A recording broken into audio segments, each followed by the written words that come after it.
अलंकार याद आएगा और अध्यंते शरणम पवज्जामि, सिद्धे शरणम पवज्जामि, यह शब्द आपके हृदय से निकलेंगे। मैं तो यही कहूंगी कि हमें समाधि ऐसी चाहिए कि कोई हमें समाधि देने नहीं आए, हम ही हमारे अंतर साधना के द्वारा, आत्मा की साधना के द्वारा खुद समाधि में रहे, खुद नवकार गिने, खुद अपने निर्याम न करे, ऐसा मजबूत भाव होना चाहिए। तो देव का शरण बहुत ही जरूरी है।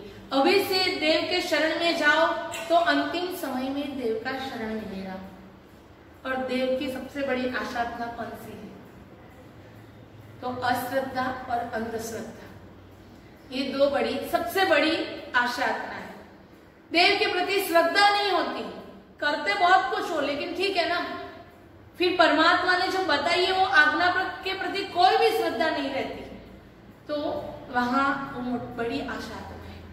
प्रभु ने बताई हुई आज्ञा में श्रद्धा न होना वो मिथ्यात्व है, क्योंकि आज्ञा में श्रद्धा यानी सम्यक दृष्टि की और आज्ञा में अश्रद्धा वो मिथ्यात्व। और दूसरी बात है अंधश्रद्धा। कई लोग ऐसे देव के पास जाते हैं और ऐसी अंधश्रद्धा लेके जाते हैं कि ये काम हो जाना चाहिए, परमात्मा को मानते हैं कि प्रभु आपको ये काम करके देना पड़ेगा। ये भी एक अंधश्रद्धा है। आपको प्रभु के शरण में जाना है, परमात्मा से अटूट श्रद्धा रखना है, लेकिन कोई कंडीशन नहीं रखनी है। विदाउट कोई एक्सपेक्टेशन आप प्रभु के शरण में जाओ, अपने आप आपके आत्मा का कल्याण होगा। तो इतना ध्यान रखिए, देव एक ऐसी अपने पास है मुड़ी, एक जैन को ऐसे जबरदस्त देव मिले हैं, तो उसका बहुमान, उसके प्रति अहोभाव रखो। हर बच्चे को ऐसा होना चाहिए, हर युवान को ऐसा होना चाहिए कि मैं जिन शासन के अरिहंत और सिद्ध ऐसे मेरे देव। कई यंगस्टर को तो 24 भगवान के नाम भी नहीं आते, अगर उलट सुलट पूछा जाए तो नहीं आते होंगे, अपने 24 भगवान के नाम नहीं आते। बाकी सब ऐप के नाम आते होंगे, सब जो भी टेक्नोलॉजी उसके नाम आते होंगे, लेकिन अपने परमात्मा के नाम नहीं आते। एक सिर्फ उपेक्षा है, ज्ञान नहीं है, ऐसे नहीं, उपेक्षा भाव है। और यह उपेक्षा जब अपने अंदर से दूर होगी तो आप देव के शरण में जा पाएंगे। मैं थोड़ा बोलूंगी, शायद थोड़ा कड़वा लगेगा, लेकिन मैं क्षमा चाहती हूँ अगर नहीं समझाया तो कब समझोगे। तो एक कर्तव्य भाव से भी समझा रही हूँ कि युवा पीढ़ी है, उन लोगों को देव के प्रति श्रद्धा मजबूत होना बहुत ही आवश्यक है, क्योंकि उनका भविष्य उज्जवल बनाना है। जिन शासन को उज्जवल बनाना है, और उनको जिन शासन के सितारे तब बन सकते हो जब देव के प्रति अटूट श्रद्धा हो। ये देव की बात आप लोग अच्छी तरह समझे होंगे। सिर्फ मैं बोल रही हूँ, आप लोगों को अच्छा लग रहा है, उतने से काम खत्म नहीं होता है, लेकिन सभी लोगों को इसके अंदर जुड़ना है और अपने भावों को शुद्ध करना है। दूसरे नंबर में आता है गुरु। अभी हमें गौतम जैसे गुरु मिले हैं, कैसे अद्भुत कि उन्होंने अभिमान किया तो गंधर्व पद मिल गया, उन्होंने राग किया तो महान गुरु भक्ति मिली, और उन्होंने शोक किया यानी कि प्रभु गए और शोक किया तो केवल ज्ञान प्राप्त हो गया। कैसे अद्भुत गुरु हमें मिले हैं। ऐसे गुरु कि जो अपने आत्मा का कल्याण करके गए और हमें भी एक बादशाह के रूप सब ज्ञान देके दे। तो ये गुरु की महिमा अपरंपार है। गुरु अलग अलग प्रकार के होते हैं, मैं आपको शॉर्ट में वो समझाती हूँ। ये सबसे पहले आते हैं व्यवहारिक ज्ञान जो सिखाते हैं, यानी शिक्षा जो प्रदान करते हैं, स्कूल का अभ्यास जो आप कराते हैं, वो विद्या गुरु होते हैं कि जो पढ़ाई कराते हैं, व्यवहारिक गुरु। दूसरे नंबर में आता है संस्कार गुरु। संस्कार गुरु सबसे पहले कोई हुए तो माता है। हर संस्कार देने में वो अपनी पूरी लाइफ भूल जाती है बच्चे को संस्कार देने में। बच्चा कितना ग्रहण करता है, उसका पुण्य कितना है, वो अलग बात है, लेकिन माता हमेशा यही चाहती है कि मेरे बच्चे संस्कारी हो और अच्छे आगे बढ़े वैसे हो। तो संस्कार देने का काम अगर कोई काम करती है तो माता है, वो संस्कार हो। और भी संस्कार देने के लिए पिता और परिवार आदि सब इसके अंदर इंक्लूडिंग है, लेकिन मुख्य अगर किसी की भूमिका है तो माता पिता की है। तीसरे नंबर में आते हैं तालीम गुरु। आपको अलग अलग तालीम मिलती है, जहां से जैसे जैसे आपके स्टेप बढ़ते जाते हैं अलग अलग प्रकार की तालीमें मिलती जाती है। जैसे कि 10th खत्म हुआ तो आपको अलग तालीम मिलती है कि भी आपको कैसे आगे स्टडी करना है। 12th खत्म हुआ तो उसके अंदर भी अलग तालीम, और स्टडी खत्म हो गई आपकी और आगे जहां भी जॉब करने जाते हो वहां भी ट्रेनिंग दी जाती है, वो भी एक तालीम होती है। वो ट्रेनिंग के बिना कहीं एंट्री नहीं मिलती। अभी इतना इजी कहीं भी नहीं है, पहले आप ट्रेनिंग में पास हो जाओ फिर आगे जाओ, फिर चाहे बैंक की नौकरी हो, कंपनी की जॉब हो या गवर्नमेंट की जॉब, लेकिन आपको ट्रेनिंग दी जाती है। चाहे डायमंड बाजार में भी अगर आपको जॉब चाहिए तो पहले डायमंड को पहचानने का, उसके कैरेट टेस्ट करने का, यह सब तालीम दी जाती है। वो तालीम गुरु होते हैं कि जो आपको कुछ न कुछ विद्या सिखाते हैं, कुछ न कुछ क्वालिटी आपके अंदर डेवलप करते हैं, वो तालीम गुरु। उसके बाद आता है कि जो धार्मिक अभ्यास कराते हैं आपको, जैसे कि पंच प्रतिक्रमण का अभ्यास कराया, कि जो भी अपने धर्म के अभ्यास कराते हैं तो विद्या गुरु कहा जाता है, कि जो आपको धर्म की विद्या प्रदान करते हैं। ये गुरु भी बहुत काम करते हैं, क्योंकि बचपन में जो सूत्र पढ़े हैं आज वो सूत्र की वैल्यू आप लोगों को मालूम पड़ती होगी। जब आप प्रतिक्रमण करने बैठते हो, कई लोगों को नहीं आता और आप ऐसे कॉन्फिडेंस से कह सकते हो कि मैं तो मेरे घर पे प्रतिक्रमण कर पाऊंगा, क्योंकि मैंने थोड़े थोड़े 2 प्रतिक्रमण तक सूत्र अभ्यास किए थे। तो अभी उसका आनंद होता होगा कि सही में मैंने अच्छा किया था कि बचपन में वो पढ़ लिया। तो ये बहुत ही जरूरी है कि धार्मिक अभ्यास भविष्य उज्जवल बनाता है। यहाँ धार्मिक अभ्यास में सिर्फ प्रतिक्रमण तक का नहीं है, बहुत कुछ आगे पढ़ना है। क्योंकि पहले के जमाने में तो ऐसा कहा जाता था कि जब तक बेटी को 9 तत्व आदि का अभ्यास और 6 कर्म ग्रंथ का अभ्यास नहीं हो तब तक कभी उसकी शादी नहीं।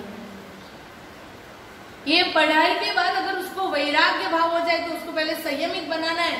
अगर उसके भाव नहीं रहे तो वही उसे संसार में डालना है। यानी कि पहले उसको यह पढ़ाना बहुत ही आवश्यक है। सिर्फ बेटी के लिए नहीं, बेटे को भी जब भी आगे पढ़ाओ तब उससे पहले उसको अभ्यास करा के संयम मार्ग पे पहले प्रेरणा करनी है। अगर उसके भाव नहीं है तो ही उसको संसार में डालना है। उसके बाद आगे आता है कि प्रभु के मार्ग की जो पहचान कराते, परमात्मा के मार्ग की जो पहचान कराते कि ये प्रभु ने बताया हुआ मार्ग है। अभ्यास अलग बात हो गई, लेकिन प्रभु का मार्ग बताया कि प्रभु ने सब ये आत्मा क्या है, उसमें से कैसे निकलना, ये सब जो बातें बताते हैं बेसिक, वो उपकारी गुरु है कि अपने आत्मा की पहचान कराते हैं कि भाई हे आत्मन तू ये संसार छोड़ने जैसा है, यह सब जो बातें समझाते हैं। मार्ग, प्रभु का मार्ग जो है वो समझाते हैं तो वो उपकारी गुरु होगी, क्योंकि आपको मार्ग की स्पष्टता नहीं होगी तब आगे नहीं बढ़ पाएंगे। और अभी आगे आता है प्रभु के मार्ग पे जो चलते हैं और आपको चलने की प्रेरणा देते हैं, ऐसे जो गुरु है वो सदगुरु है, श्रवण गुरु है। और वो गुरु आपको सायना बायना चोयना और पड़ी चोयना सब कुछ करके भी आपको बताएंगे संसार असार है। इसीलिए कोई भी गुरुदेव के पास आप वाचक शब्द अलमाने जाओ ना तो गुरुदेव बोलते हैं निथार पार का। आप कभी उसका अर्थ पूछा है कि गुरुदेव इसका अर्थ क्या होता है? तो उसका अर्थ यही है कि संसार में से आप पार उतरो। गुरुदेव क्या आपको देंगे आशीर्वाद, तो ये संसार में से आप बाहर निकलो। संसार असार है और संसार में कुछ पाने जैसा नहीं है। प्रभु महावीर को भी संसार असार लगा, भरत चक्रवर्ती को भी संसार असार लगा, चंदन बाड़ा को भी संसार असार लगा। ऐसे कई महापुरुष हैं जिन्हें संसार असार लगा। तो आपको कहां से संसार में सार लगने लगा है?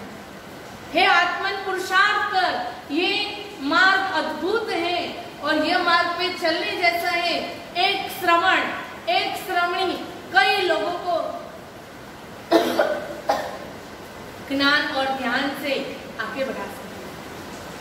आपके घर में रही हुई एक बेटी या एक बेटा आपके परिवार को तारेगा, लेकिन अगर वो शासन को अर्पण कर दिया तो पूरे कई संघों को तारेगा, जिन शासन की शोभा बढ़ाएगा और अपने आत्मा का कल्याण करेगा। तो पहले भाव क्या होना चाहिए?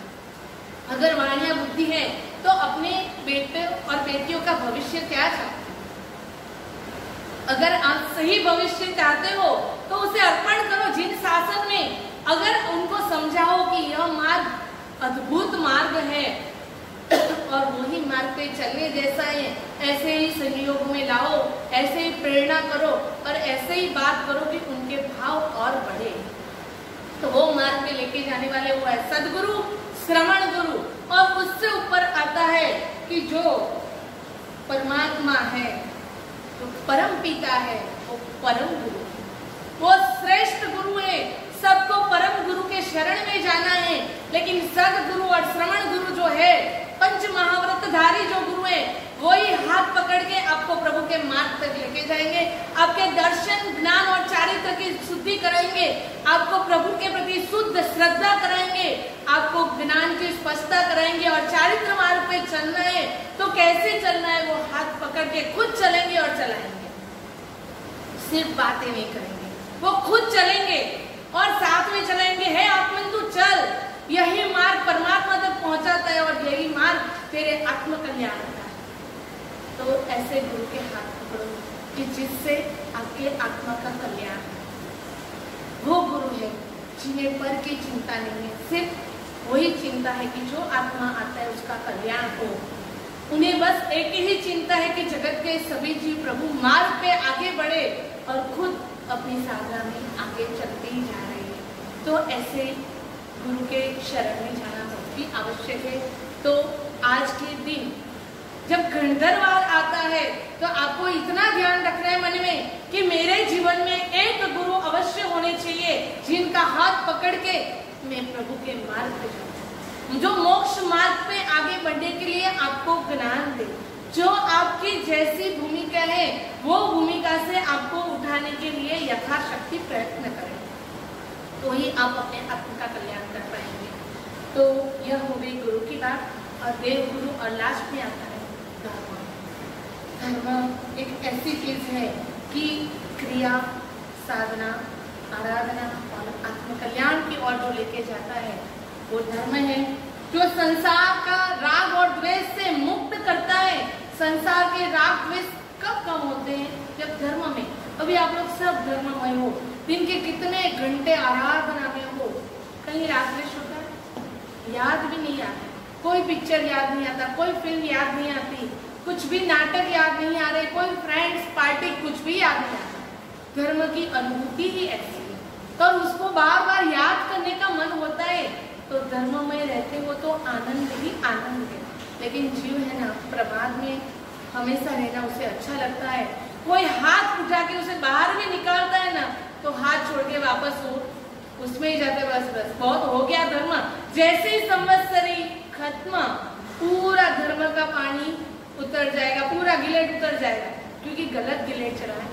अगर सही तरीके से अगर धर्म अंदर स्पर्शा है ना, तो जीवन के अंदर कोई परिवर्तन आएगा, कोई ऐसी घटना आपके जीवन में घट जाएगी कि आपका जीवन चेंज हो जाएगा। तो इतना ध्यान रखिए, ये धर्म बहुत जबरदस्त है जो आपको मिला है। तो धर्म को बचाओ, समझो और उसमें आगे बढ़ो। शुभ प्रवृत्ति के द्वारा शुद्ध में परिवर्तित करो। आपकी जितनी दिन भर की शुभ प्रवृत्ति यानी धर्ममय प्रवृत्ति है, उसको आत्म कल्याण के लिए परिवर्तित करता है, वो धर्म है। और धर्म की उतनी ताकत है।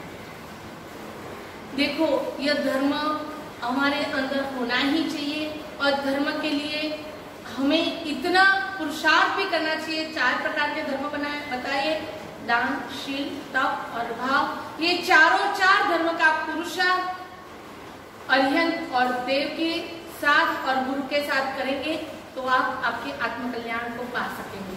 देखो, नदी के उस पार पहुंचने के लिए नाव चाहिए, जिंदगी बनाने के लिए मधुर स्वभाव चाहिए।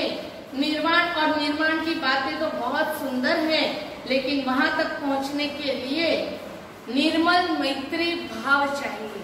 अभी आ रहा है दिन, परसों का, संवत्सरी का, और मैत्री भाव अवश्य चाहिए। मई यानी हूँ, यानी कि जीव, और त्रि यानी 3 प्रकार के जीव। पहला नंबर का सुखी यानी गुणवान जीव की प्रमोद भावना, जो भी सुखी है, गुणवान है, उनके लिए प्रमोद भावना, उनकी गुणों की प्रशंसा होनी चाहिए। जो दुखी है वो जीवों के प्रति अनुकंपा भाव यानी कि उनके प्रति दया भाव होना चाहिए कि ये बेचारे दुखी है, हम कर नहीं सकते कुछ, लेकिन दया भाव तो होना ही चाहिए। देखो आप लोग जब चाइना का टीवी पे देखते थे कि कोरोना हुआ, तब आपको इतनी इफेक्ट नहीं थी, आप वो देखते भी थे और साथ में जलेबी और फाफड़ा खाते भी थे, इधर कुछ नहीं होता। लेकिन जैसे ही बंबई का मालूम पड़ा, अंधेरी का मालूम पड़ा, तो पूरा डगमग हो गए, और जैसे बिल्डिंग में खबर मालूम पड़ जाता है तो पूरे होश उड़ जाते हैं कि नहीं नहीं अभी तो खतरा है। तो देखो भावों की कितनी तरतमता है। तो दुखी जीवों के प्रति अनुकंपा, दया भाव होना चाहिए।